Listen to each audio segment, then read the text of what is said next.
Okay, so Michael Richards, Kramer, he messed up. Bottom line, he messed up. It's like, well, why shouldn't he be able to say, shut up? It's the same reason a man can't say the word and get away with it. There's visceral and historical connections to words. Now, is he a racist? I don't know.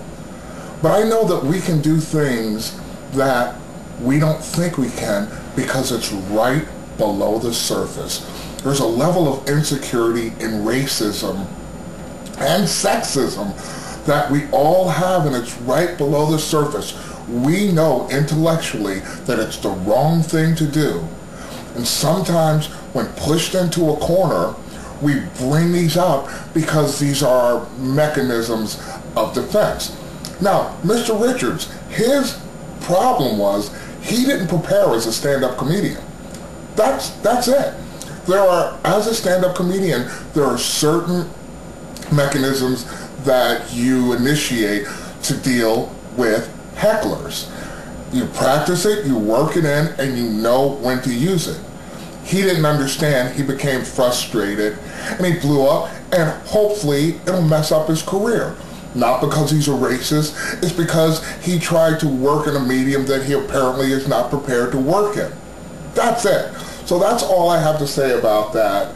I feel kind of bad for everyone involved in the situation, but all the people who paid good money to go to the show, although they're part of history, because it's something that's now going to be discussed. And I think it's really important that we do discuss that we do have this level of insecurity, this racism, this sexism that is right there waiting to come out, and bring it to the forefront. That's it. What else? O.J. Simpson, idiot. This whole thing is kind of drove me a little bit crazy, because, we could blame O.J., we know he's a murderer, an idiot, he's just like, just a bad person. Rupert Murdoch, Fox, who else can we blame? Let's just blame the whole world. But you know what? Why don't we blame ourselves? We have this morbid curiosity about just the seedier side of life. It's like watching a train wreck, or it's sort of like pulling something out of our body and looking at it. It's like O.J. Simpson is like the snot at the end of our finger that we look at it and then we say, ugh, that's disgusting. And then we look at it one more time.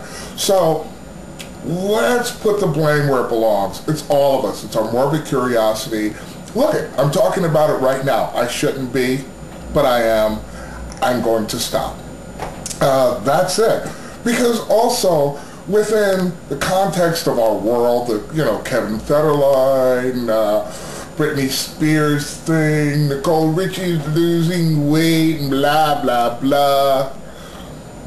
4,000 Iraqi civilians died this month because of George Bush and his policy. Whatever else you could say the reasons are, sectarian violence, civil war, blah, blah, blah. George Bush is responsible for the death of all of these people. 4,000, it's the most people who died in 1 month since that historic mission accomplished. So let's think about that. There are deaths going on, there's AIDS, there's all of these things. Michael Richards saying, whatever, let's talk about it, but let's keep it in perspective. That's all I got to say. Take care.